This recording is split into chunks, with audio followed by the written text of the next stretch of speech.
अस्सलाम वालेकुम students, welcome to my channel simple biology.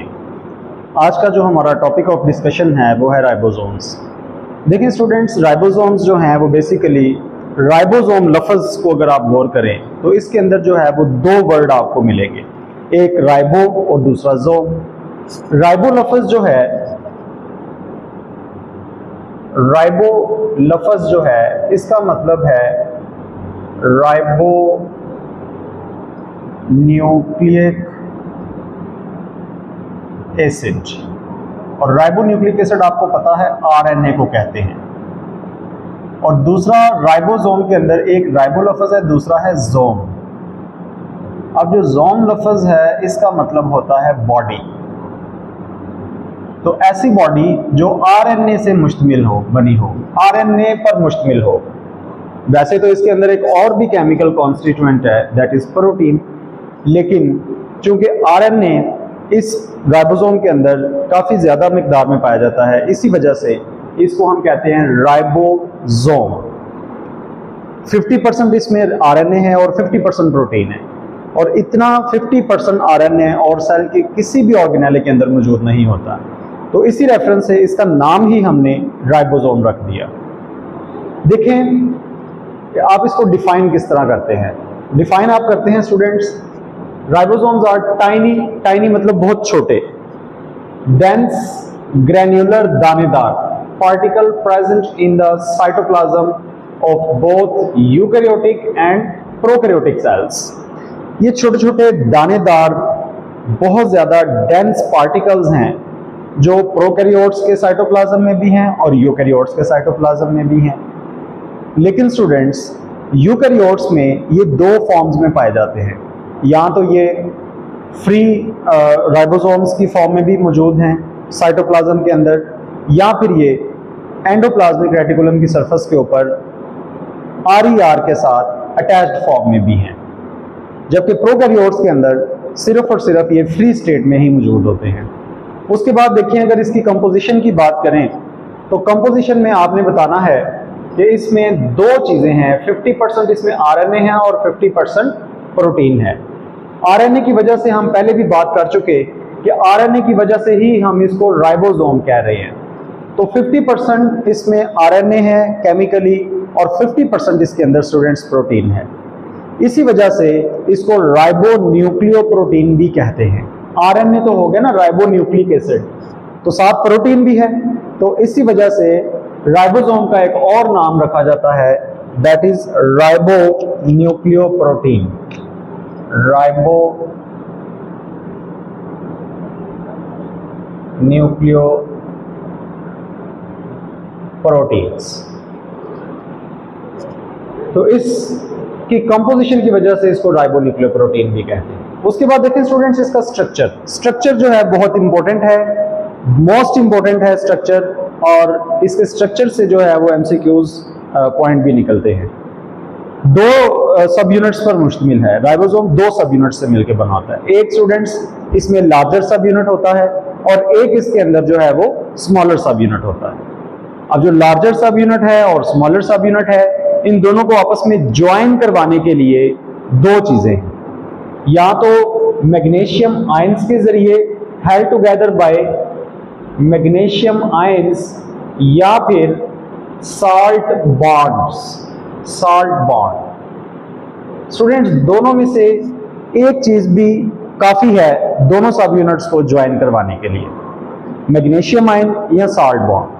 आइए पहले अब हम ये देखते हैं कि साल्ट बॉन्ड क्या होता है। जैसा कि मैंने आपको बता दिया कि राइबोसोम जो है, राइबोसोम दो सब यूनिट से मिलकर बना हुआ है। ये एक लार्जर सब यूनिट है और ये एक स्मॉलर सब यूनिट है। स्मॉलर सब यूनिट और लार्जर सब यूनिट जो है उनको आपस में ज्वाइन कौन करवा रहा है? यहाँ पर ज्वाइनिंग करवा रहा है या तो मैग्नीशियम आयन करवाएगा या फिर साल्ट बॉन्ड के जरिए इनकी ज्वाइनिंग होगी। अब ये साल्ट बॉन्ड क्या है students? What is salt bond? चलिए साल्ट बॉन्ड को डिस्कस करते हैं। अभी हम ये देखते हैं कि ये दोनों सब यूनिट्स हैं राइबोसोम के, ये लार्जर सब यूनिट है और ये स्मॉलर सब यूनिट है। अब स्टूडेंट्स ये सब यूनिट तो राइबोसोम के ही है ना, तो राइबोसोम के सब यूनिट है तो इसके अंदर यानी कि होगा आरएनए और प्रोटीन होगी, और इसके अंदर जो है आरएनए और प्रोटीन होगी, क्योंकि ये दोनों राइबोसोम्स के सब यूनिट हैं। अब होता ऐसे है कि आरएनए का एक सब यूनिट के आरएनए का फॉस्फेट ग्रुप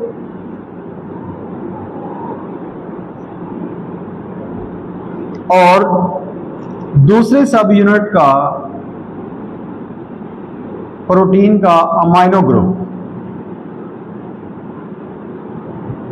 इनके दरमियान जो बॉन्ड फॉर्मेशन होती है between phosphate group of RNA of one of the sub units of ribosome and amino group of other सब यूनिट, इनके दरमियान जो बॉन्ड फॉर्मेशन होगी ये बॉन्ड है स्टूडेंट्स साल्ट बॉन्ड।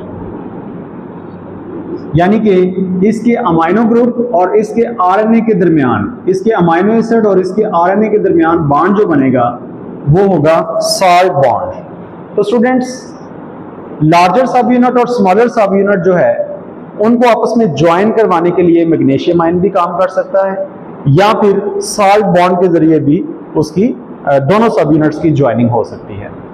अभी हम नेक्स्ट बात करते हैं differences between prokaryotic and eukaryotic ribosomes. तो स्टूडेंट्स देखें, अभी पहले हम बात करते हैं इनके साइज में डिफरेंस है। प्रोकैरियोटिक राइबोसोम जो है, प्रोकैरियोटिक राइबोसोम में पहले मैंने आपको बता दिया, पहला डिफरेंस देखें, प्रोकैरियोटिक राइबोसोम जो होते हैं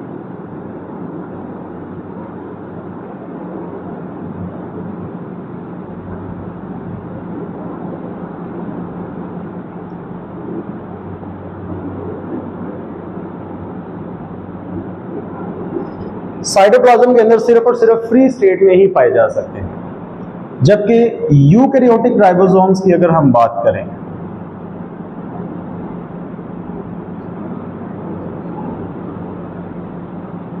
स्टूडेंट्स, यूकैरियोटिक राइबोसोम या तो फ्री स्टेट में भी पाए जाते हैं साइटोप्लाज्म में, या फिर attached to rough endoplasmic reticulum surface. पहला फर्क तो ये हो गया कि इसमें सिर्फ और सिर्फ फ्री स्टेट में होंगे राइबोसोम्स, और इसमें फ्री स्टेट में भी हैं और अटैच टू आरईआर भी है। दूसरा डिफरेंस ये है स्टूडेंट्स कि इसका जो लार्जर सब यूनिट है वो 50s का है। एस जो है वो ऑर्गेनेलिस के साइज के मेजरमेंट के लिए यूनिट यूज होता है स्वेडबर्ग यूनिट। तो लार्जर सब यूनिट जो है राइबोसोम का प्रोकैरियोट्स के अंदर 50s का है, और स्मॉलर सब यूनिट जो है वो है 30s का। अब ये टोटल दोनों मिलके 70s बनाएंगे, हालांकि 50 और 30 को मिलके 80s बनाना चाहिए, लेकिन ये दोनों मिलके 70s का राइबोसोम बनाते हैं। अब स्टूडेंट्स ये 70s का क्यों बनता है? देखिए 50 और 30s मिलके 80s तब बनाएंगे अगर दोनों एंड टू एंड मिलेंगे। ये 50s है, ये 30s है, अगर ये दोनों एंड टू एंड मिलेंगे तो इनसे बनेगा 80s। लेकिन हकीकत में स्टूडेंट्स क्या होता है, हकीकत में ये होता है कि राइबोसोमल सब यूनिट्स थोड़ा सा एक दूसरे के ओवरलैप करते हैं, एंड टू एंड नहीं मिलते, एक दूसरे के ऊपर ओवरलैप करते हैं। तो ये ओवरलैपिंग से टोटल साइज जो है वो थोड़ा सा कम हो जाता है, और 70s जो है वो प्रोकैरियोटिक राइबोसोम्स है। इसी तरह स्टूडेंट्स अगर हम बात करें यूकैरियोटिक राइबोसोम्स की, तो यूकैरियोटिक राइबोसोम्स जो हैं इसमें लार्जर सब यूनिट है 60s का, और स्मॉलर सब यूनिट है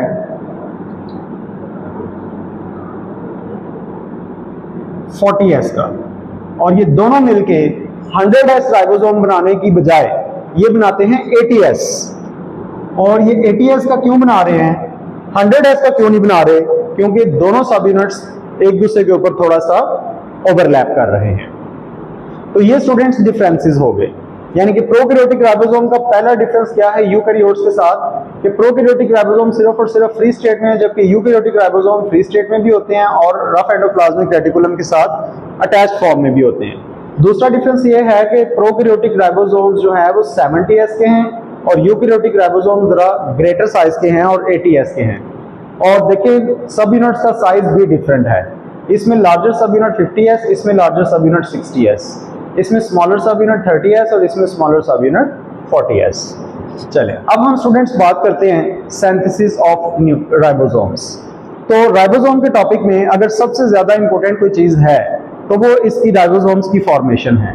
राइबोसोम्स देखिए स्टूडेंट्स कैसे फॉर्मेशन होती है राइबोसोम्स की। Ribosomes are basically synthesized within the nucleus, और न्यूक्लियस में भी न्यूक्लियोलस एक स्ट्रक्चर है। Nucleolus is considered to be the factory of ribosomes. अब ये न्यूक्लियोलस जो है स्टूडेंट्स देखें, न्यूक्लियोलस है क्या? न्यूक्लियस के अंदर ये स्टूडेंट्स न्यूक्लियस है फर्स्ट कर ले, और इसके अंदर एक डार्कली स्टेन एरिया है दैट इज न्यूक्लियोलस।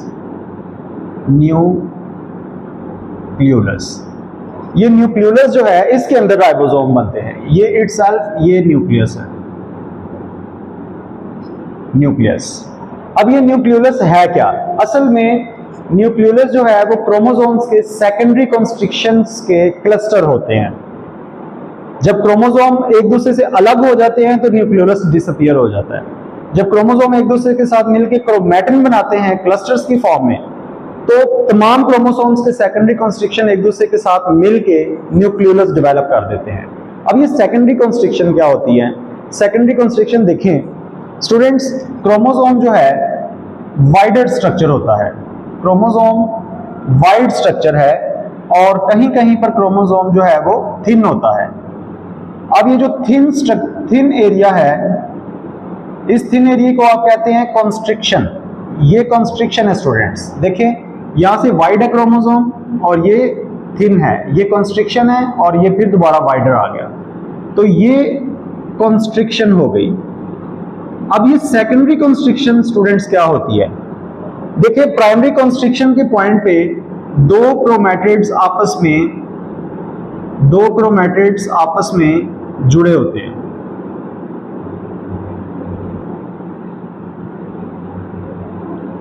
जबकि सेकेंडरी कॉन्स्ट्रिक्शन ये प्राइमरी कॉन्स्ट्रिक्शन है, इसके ऊपर सेंट्रोमियर भी है।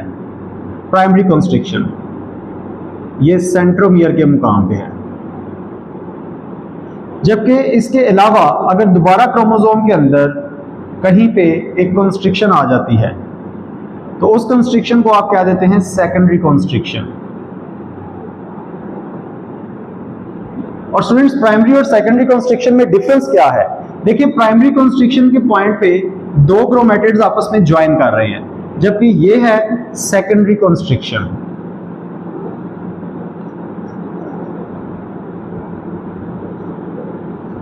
है ये भी क्रोमोसोम का ही पार्ट है। तो सेकेंडरी कॉन्स्ट्रिक्शन में दो क्रोमैटिड्स आपस में ज्वाइन नहीं कर रहे। तो ये स्टूडेंट्स जो सेकेंडरी कॉन्स्ट्रिक्शन वाले एरियाज हैं, ये जब क्रोमोसोम क्रोमैटिन की फॉर्म में आएगा तो तमाम क्रोमोसोम के सेकेंडरी कॉन्स्ट्रिक्शन वाले एरियाज एक दूसरे के साथ क्लस्टर बनाएंगे और क्लस्टर बना के जो है वो न्यूक्लियोलस की फॉर्म में अपीयर हो जाएंगे। यानी कि जो न्यूक्लियोलस है, न्यूक्लियस के अंदर वो सेकेंडरी कॉन्स्ट्रिक्शन ऑफ क्रोमोसोम्स का क्लस्टर है। और सेकेंडरी कॉन्स्ट्रिक्शन जो है असल के अंदर असल बात यह है कि सेकेंडरी कॉन्स्ट्रिक्शन के अंदर असल में ऐसे जीन्स होते हैं, डीएनए सीक्वेंस है फॉर राइबोसोमल प्रोटीन सिंथेसिस। यानी कि इस सेकेंडरी कॉन्स्ट्रिक्शन में ऐसे जीन्स हैं, ऐसे डीएनए के सीक्वेंस हैं जिसकी ट्रांसलेशन और ट्रांसक्रिप्शन से जो प्रोटीन बनेगी वो राइबोसोमल प्रोटीन होगी। तो स्टूडेंट्स यही वजह है कि न्यूक्लियोलस के अंदर जो है वो राइबोसोम्स की सिंथेसिस होती है। न्यूक्लियोलस में ऐसी कौन सी चीज है? न्यूक्लियोलस के अंदर डीएनए है जो राइबोसोमल प्रोटीन को कोड करता है, और किस फॉर्म में होते हैं ये? सेकेंडरी कॉन्स्ट्रिक्शन फॉर्म में। अब इसको आप देखें, nucleolus is considered to be the factory of ribosomes. Nucleolus is considered to be the cluster of secondary constrictions. ये स्टूडेंट्स सेकेंडरी कॉन्स्ट्रिक्शंस के क्लस्टर हैं along the length of chromosomes in the form of chromatin।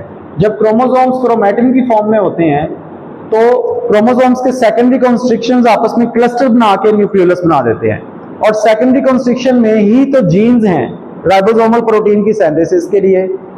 तो nucleolus जो है वो secondary constriction से बन रहा है। इसका मतलब न्यूक्लियोलस के अंदर ऐसे डीएनए के सीक्वेंसेस हैं जो राइबोसोमल प्रोटीन बनाएंगे। Okay, so the factory of ribosome is the nucleolus। उसके बाद देखिए students, what is the function of ribosome। Ribosome का फंक्शन क्या है? राइबोसोम जो है वो एक ही काम करते हैं, प्रोटीन सिंथेसिस कर रहे हैं। अब प्रोटीन जो है वो दो टाइप की सिंथेसिस करते हैं। एक ऐसी प्रोटीन सिंथेसिस होगी, अगर यूकैरियोटिक सेल्स की बात करें स्टूडेंट्स, अगर यूकैरियोटिक सेल्स की बात करें तो राइबोसोम जो है इन यूकैरियोट्स